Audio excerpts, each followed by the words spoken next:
criado, tô com uma maçã e uma mexerica por apenas 50 centavos. É 1,50. Pra criar, sendo que um tem leucemia e o outro é deficiente físico. Então, por favor, quem puder me ajudar, eu agradeço. Eu sou viúva, eu sou viúva e tenho outros 2 filhos em casa pra cuidar. Quem quiser me ajudar, 50 centavos. A maçã e a mexerica, 50 centavos também. Vai querer? Não, fala que foi plantado em casa. Ai, foi plantado em casa.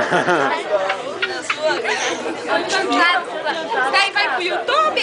Ai, meu bem. Vamos levar maçã na moça aí, gente. Olha o filhinho meio doidinho dela.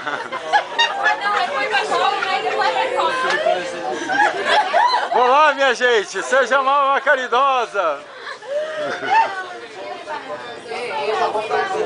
Plantado no nosso próprio Ai, finge que tá dormindo só pra não pegar a maçãzinha, né, moça? É muito, viu? Pronto, obrigada.